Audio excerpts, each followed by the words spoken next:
Eenyutu si ajjeesa? Eenyu hafuura kee fudhata? Hafuura kiyya kan fudhatu Yesuus Kiristoos. Ragaan kan dhageeffadhaa jiran amma gooftaa si fudhadha amma kuno harka si ol qabe gadi hin deebisu. Kam? Wangeela illee ni qaba kun oliin qaba na dalagaa na bira jira laal.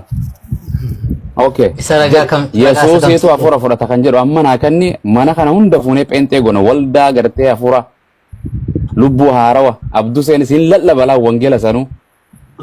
Waa'ee isaa dhiisa tammati isa waa'ee isaa dhiisa tokko bichaa dhiisa ragaan hin jiru no sanii miti awwan sesittiin dheeressu ragaa waan jedhe hafuura ni qabdaa miti hafuura kan keenyu sirraa fuudha. Ani Yesuus Kiristoos. Ragaa naa kan. Ragaa isaa sii kennaa siin fidagin garuu anamma macaa. Ayyee dhiise okay waaqayyoon Yesuus siif waaqaami. Anaaf.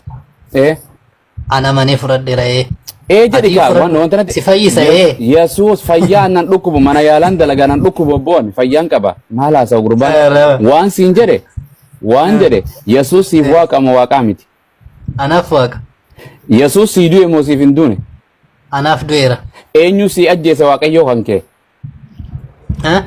eenyutu ajjeese waaqayyoo kan kee isa fakkeenya akka wallahi dandeettii isaa mul'isuuf Uccu tanah percaya guys aku sih dengar desi, boleh percaya. Ayo marah dulu sama anak gashung kan, anak gashung kan.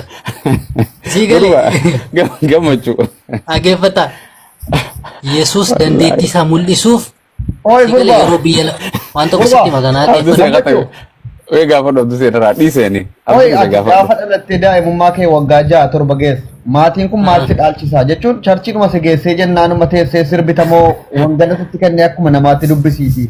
Amantii kana barisiin jedhu. Maaliif? Jechuun atamma waan gaafatamu deebisuun jiru wangalan beeku. Waa'ee amantaa koo keessa abaluun akkasii amantaa minaamni ishee waan tokko bichaa si gaafadhu siin abduste. Ana ati otuu gaafiin deebisin gaafachuu quraana keessan keessaa amantaa namaa arrabsaa kan jedhu jira. Maal jennee arrabsine amantii namaa? Maaliif asirra teessee afaan bantareesh? Amantaan beentee akkasii minaamni jettee maaf arrabsitareesh? Amantaa nama kan arrabsu beente dhabbo. Maaf afaan bantaree? Injedaareesh. Taarikuu waaqeffataan kun du'ee sin caala dhugaa rabbii warree waaqeffataa.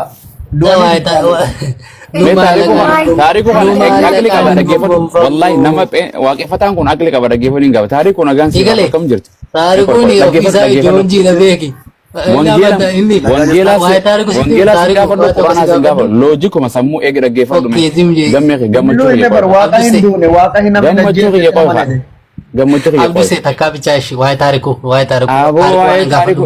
kana nagaa gaafadha akkas goobas taarikuun akkam jirtu fayyaadha nagaa jirtu akkam jirtan Abbuu Muwaas galata rabbii waaqeffataan waaqa tokkotti amantii moo waaqa lama moo sadii waaqa tokkotti amantii tokko waaqni tokkichi san nama dubartiidha moo dhiira namas miti dubartiis dhiira saala sin qabu hin mul'atu waaqni akkana gimmaasha barnoo fe'ate walumatti akka bar islaamni fi waaqeffataan kun wal jala waaqayyoon tokkichi san ni mul'ata ijaan hin mul'atu Gobas waaqayyoon tokkichi san hin geeddarama guyyaa fadhe nama guyyaa fadhe hin du'a hin geeddaramusi hin du'usi Gobas waaqayyoon tokkichi san jabaadha moo laafaadha jabaadha malee waaqayyo guddaadha jidduu waasin jedha jidduu waaqayyoo du'u tokko waaqnoo inni waaqayyoon nuuf boqotaa hin du'a jedhanii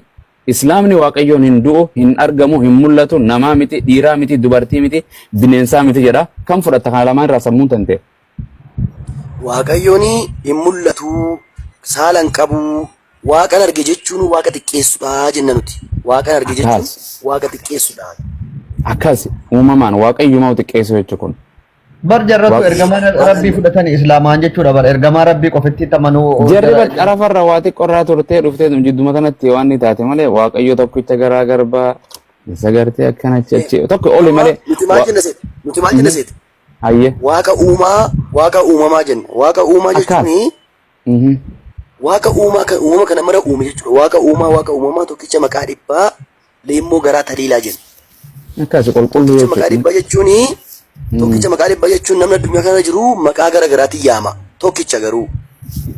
Akkasuma kaan Israa'el jira kaan Amarus tokko dhageessaniitu miti amantaa fi oromummaa kan jedhu islaamummaa fi oromummaa.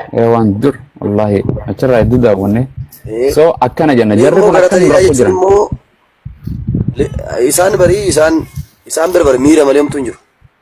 Abara miira bara akkanuma dirqitti jechuun waaqayyoon nu du'eeti namni nu ajjeesee awwaalee biyyeen sitti haa salphatu jedhanii guyyaa sadii booda ka'ee deemaa akkana jechaa dhufe maal jechuu jedhana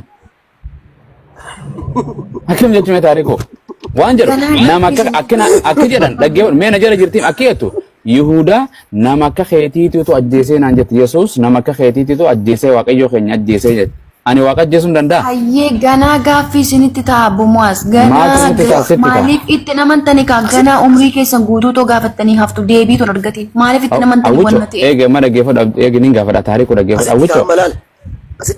Asitti kitaabumarraa kaasnee dubbanna rakkoon qabu bara haa du'u haa ka'u. Haa ka'u garuu asumattuu bari yeroo isaan fannisuudha jedhanii waan godha hin beekanii dhiifama godhiifi jedha waaqa. Akkas qaama biraatitti iyyuu jira.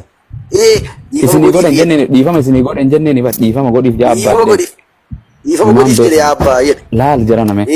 Akka jedhu ammas wangeela keessatti waa'ee kadhannaa jedheeti akka jedhu yeroo kadhattan jedhe barsiise akkanatti jedhe Yesuus itti fufee yaa abbaa keenya gartee yaa isa waaqarra jirtu maqaan kee haa ulfaatu akkuma waaqarratti lafarratti isaa ulfaatu abbaa keenya isa waaqarra jiru kadhadhaa jedhe isaan Yesuus malee quban qaban abbaa kana. Yoo murtammoo jennaanii guyyaan ani dhufu ana miti abbaa keenya. Hin beeku abbaan hin beeku jedhe.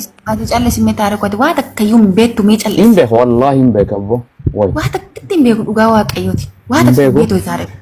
Wangeela Waa keetii takkatti hin beektu mee callis. Awwicho. Kanan jiru. Ayyee jedhe. Kanan jiru abbo Mu'aaz.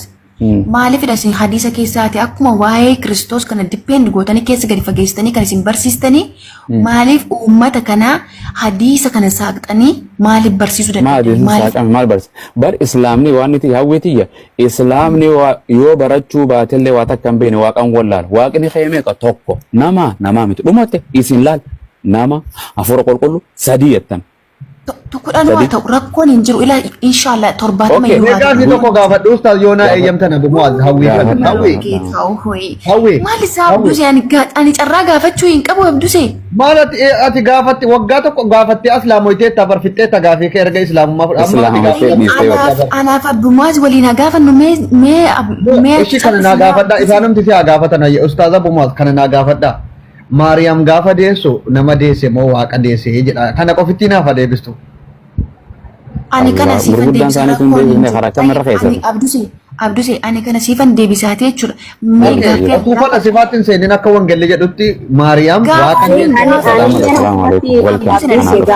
kanarratti Maariyaamiin osoo waldaa keessa daleeyduu tulfooyte moo osoo masgida keessa daleeyduu tulfooyte?